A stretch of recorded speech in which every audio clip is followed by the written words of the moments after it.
Shalom shalom watu wa Mungu, Bwana Yesu Kristo atukuze. Ni mimi hapa Extraordinary Man, One Man Army Caleb, nikiwa katika Gospel Trends Media. Leo niko na rafiki yangu hapa anaitwa Jorata Bebe. Sisi leo tupo katika eneo hili. Ile eneo ambalo unaliona hapa, hii ni sehemu ambayo napenda sana kuiita nyuma ya pazia. Kwa sababu ibada zote ambazo unaziona, nyimbo zote za live recordings ambazo watumishi wa Mungu wamekuwa kirekodi, kuna sehemu ambapo wanakuwa wanazitumia. That's why sisi kama Gospel Trends Media tukasema tuwatengenezeeni maudhui au kipindi hichi kwa ajili ya kuonyesha huku nyuma pazia ni vitu gani vinafanywa kuelekea katika ibada. Na leo tumekuja kumtembelea mtumishi wa Mungu anaitwa Minister Henrik Mruma katika maandalizi yake ya ibada yake iliyokwenda kwa jina la Convo with Christ. And sisi kama Gospel Trends Media as always tupo hapa kuletea taarifa na habari kamili ya siku ya leo. Kwa hiyo tumekuandalia maudhui haya kwa ajili ya kuona ya nyuma ya pazia ni vitu gani vinafanyika, lakini pia tutapata kusikia majibu ya maswali ambayo tumeandaa kwa ajili ya timu nzima ya Seed of Faith, timu ambayo inafanya kazi na mtumishi wa Mungu, wanafanya huduma naye. So wewe kama ndio umeanza kujiunga nasi katika kipindi hichi cha Jiko la Ibada, tunaomba usitoke na uendelee kuungana nasi kuangalia dakika hizi chache za vitu hivi. Huku tunapaita ni nyuma pazia kwa sababu ni sehemu ambayo vitu vyote vilipoanzia. Na Mungu akubariki sana, usiache. Ni mimi hapa Extraordinary Man, One Man Army Caleb, pamoja na Jorata Bebe.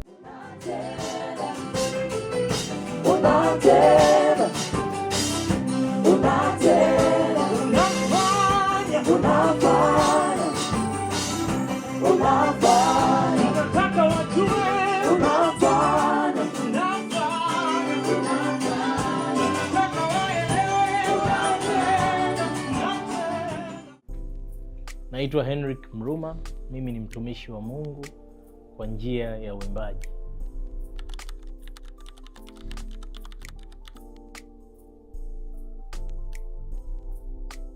Of course haijai kutokea, licha ya kwamba changamoto ni nyingi, lakini moyoni mwangu kila siku nimesikia shauku ya kutamani kuovercome zile changamoto kwa msaada wa Mungu. Kwa hiyo sijawahi kufika kwenye hatua ya kusema kwamba nikate tamaa ya kuacha kuhudumu, kwa sababu hichi ndo kitu ambacho Mungu alinileta pia kukifanya hapa duniani. Yes.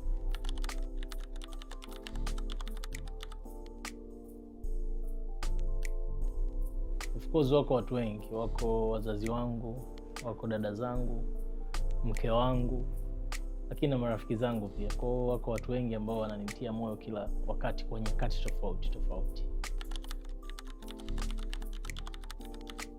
Of course viko vitu vingi ambavyo watu hawavioni.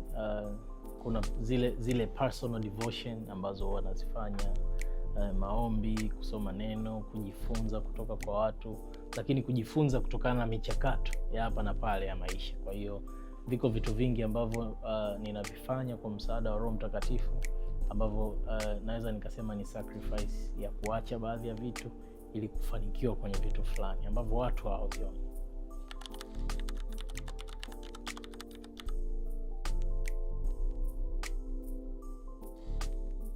Of course mimi gospel nitaitambua kwa personal level, kwa sababu mimi waga sio mfuatiliaji mzuri sana wa nini watu wengine wanafanya kuendesha huduma zao. Kwa hiyo personal level mimi kwangu gospel bado ni huduma.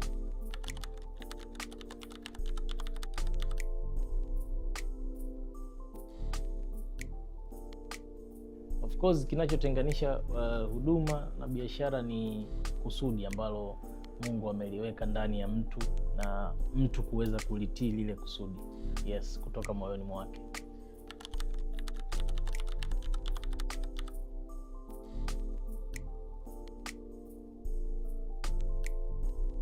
Of course ukiangalia kwa hali ya kawaida pressure waga ipo.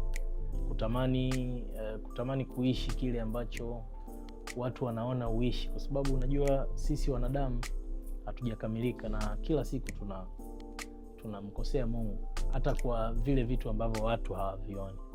Kwa hiyo inside pressure ipo, outside pressure ipo, lakini Mungu anatukamilisha na tunazidi kumuomba Mungu kila siku kwamba atusaidie tuzidi kuwa watakatifu, tuzidi kukamilika. Kwa hiyo pressure yangu mimi na ihendo kwa kumsihi Mungu anikamilishe. Yes.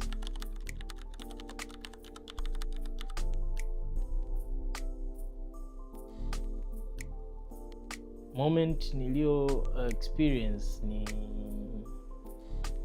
zipo moments nyingi, lakini kuna siku wakati ibada inaendelea, nilikuwa namsikiliza mtumishi wa Mungu akiwa anahudumu, na mimi nilikuwa kwenye huduma hiyo siku hiyo, tuko kama pamoja tunahudumu. Lakini by the time ambapo ananipa mimi mic niimbe, nilikuwa nalia machozi. Nilikuwa siwezi kuimba, siwezi kuongea, kwa sababu kuna vitu ambavyo Mungu alizungumza na mimi. Nikabaki tu nalia, kwa sababu ni sauti ambayo nilikuwa ninaisikia anazungumza na mimi kulingana na kile kipindi ambacho nilikuwa nakipitia. Kwa hiyo ilikuwa kama ni majibu ya kile ambacho Mungu anataka kukifanya kwenye maisha yangu. Kwa hiyo kwa sababu ni swali ambalo nilikuwa nikimuuliza Mungu kwa muda mrefu, kwa alivyolijibu ikaniacha tu na machozi. Yes.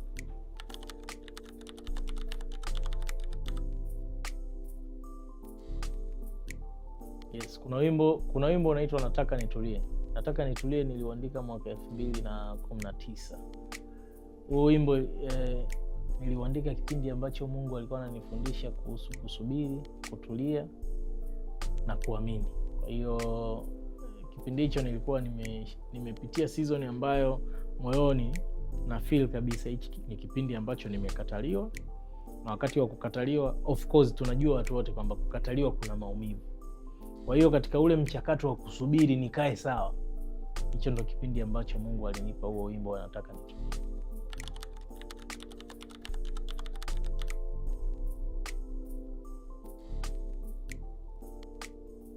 Bila 20 nilikuwa nimeenda kuhudumu Mwanza. Akanifuata kijana mmoja ambaye sitomtaja kwa jina, lakini akisikia hii interview atakumbuka. Aliniambia kwamba kwenye huduma iliyopita kwenye eneo hilo ambapo nilikuwepo, wakati ninahudumu wimbo Nataka Nitulie, Mungu alimponya kifafa. Kwa hiyo ndo experience ambayo mpaka leo naikumbuka, kwa sababu yule kijana alikuwa ni mdogo, alinifuata akiwa analia, akanikumbatia, na nakumbuka siku hiyo nilimuona kabisa wakati na hudumu anatolewa nje. Nilipokuja nikafanya research ya hiyo siku ambayo yeye alikuja, nikaambiwa alitoka nje, alitapika damu nyingi sana. Kwa hiyo kumbe siku hiyo ndio ilikuwa siku ya uponyaji wake. Kwa hiyo sasa, kulingana na changamoto alizokuwa amezi experience siku hiyo, hatukufanikiwa kuonana. Kwa hiyo nilipokuja nikaonana naye baada ya kurudi tena Mwanza, ndo alinifuata akiwa ameshika sadaka yake mkononi na kuniambia kwamba Mungu alimponya kifafa na hana kifafa tena. Yes.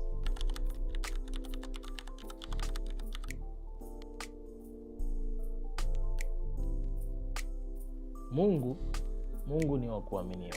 Yaani the more unaongeza kiwango chako cha imani kwa Mungu, ndivyo Mungu anakutokea kwenye vile vitu ambavyo wewe huwezi kuvifanya kwa nguvu zako au kwa akili yako ya kawaida. Kwa hiyo whenever you listen to the songs that we are writing, the songs that we are singing, unatakiwa ukumbuke kwamba Mungu ni Mungu wa kuaminiwa siku zote. Na hata ikitokea unaona umechelewa kiasi gani, endelea kumwamini Mungu. Mungu atatenda kwa wakati wake, kwa sababu wakati wake ndio wakati sahihi. Yeah.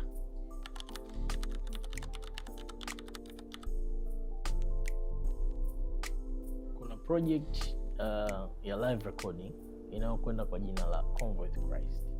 Convo with Christ ni ibada ya kipekee ambayo tumekuandalia wewe unayeangalia video hii, kukupa wewe nafasi ya kumzungumza na Kristo kupitia uimbaji, kupitia maombi. Kwa hiyo mtu utakaye kuja siku hiyo kwenye ibada utapata nafasi ya kumwambia Mungu mambo mbalimbali, kumuomba, kumsifu, kumwabudu, kumwelezea namna unavyompenda, lakini pia kumsii aendelee kusimama na wewe na kumshukuru pia. Kwa hiyo ibada hiyo itafanyika Don Bosco na Manga siku ya tarehe 5 ya mwezi wa 6 2026. Ibada hii itaanza saa 12 jioni na kuendelea, na hakuna kiingilio cha aina yoyote. Tumeshirikiana na marafiki zetu mbalimbali kama vile Geoffrey Maunde, Paul Clement, Neema Gospel Choir, Bella Kombo, Matias Walichupa. Wako waimbaji wengi ambao mtawaona siku hiyo. Roland Robert yupo, yupo Nixon Kanyerere, Msuya, yani wako wengi, Justin asifiwe, nikiwataja naweza nisimalize, lakini wote hao tumejiunga na hao marafiki zangu kwa ajili ya kuzungumza na Kristo, na mtu atakaye kuja hapo basi atapata package yake ya kuzungumza na Kristo. Na kukaribisha sana Ijumaa ya tarehe 5 mwezi wa 6 katika viwanja vya Don Bosco na Manga pale, na Mungu atakubariki na kukuhudumia sana sana siku hiyo.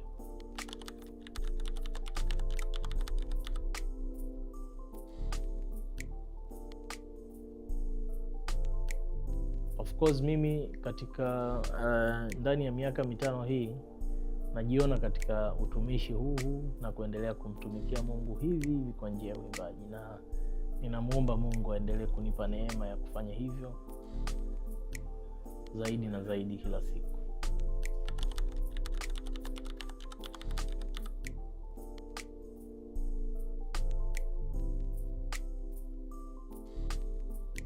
Kiukweli nikijaribu kutafuta sababu naweza nikakosa, lakini kwangu moyoni najisikia tu vizuri kufanya hivyo, kwa sababu ninaamini kwamba ninapokuwa ninamtumikia Mungu na marafiki zangu na ndugu zangu wa karibu, ninatamani pia wasihangaike kwenye yale maeneo ambayo mimi labda niliwahi kuhangaika, au wasihangaike kwenye yale maeneo ambayo Mungu amenipa nafasi ya kuwarahisishia. Kwa hiyo sina sababu maalum. Of course sababu ziko nyingi, kwa sababu wote tunamtumikia Mungu na wote tunatakiwa tufanikiwe. Kwa hiyo nikifanya hivyo tu najisikia raha, najisikia furaha. Kwa hiyo sababu ya msingi nikiitafuta nitaikosa. Yes.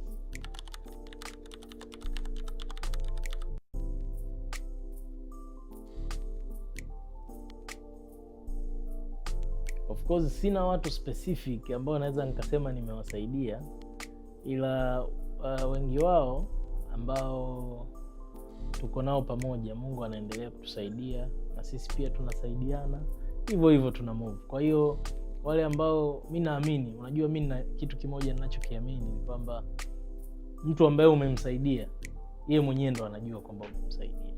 Naweza nikawa najiona kwamba nimemsaidia mtu, kumbe hamna chochote cha maana alichofanya.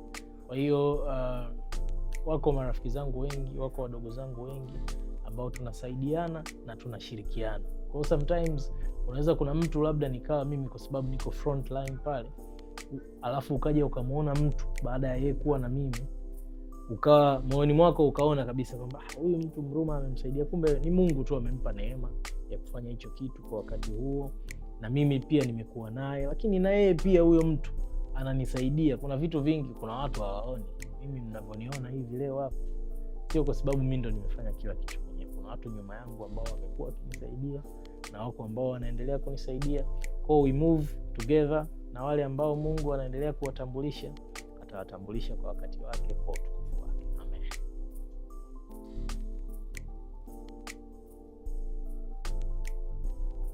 Wimbo ndio huu.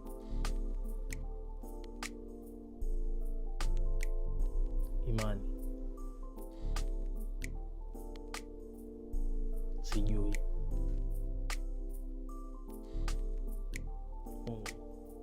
This was Gospel Trends Media, na hichi kilikuwa kipindi cha Jiko la Ibada, na leo tumekuwa na wakati mzuri sana mtumishi wa Mungu Henrik Mruma pamoja na kundi zima la Seed of Faith. Sisi tumekushukuru sana wewe kwa kuwa nasi na kuangalia kipindi hicho, lakini pia tunazidi kuwaomba msiache kutufuatilia katika akaunti zetu na mitandao yote ya kijamii kuanzia Instagram, TikTok pamoja na pale mjini kati YouTube. So cha kufanya unaweza kusubscribe, comment, like na kushare, lakini pia katika Instagram yetu unaweza kubariki ukatubariki sisi kwa comment chochote pale, na Mungu akubariki sana. Ni mimi hapa Extraordinary Man nikiwa na rafiki yangu Jorata, Miss Jorata. Leo tumekuletea makala hii. Mungu akubariki sana. Nyuma ya kamera yuko mtumishi wa Mungu Lawi, lakini pia kuna Moses, CEO mwenyewe. Mungu akubariki sana. Gospel Trends Media tunawapenda sana. Popularizing God is our mission, is our power, is our empowerment.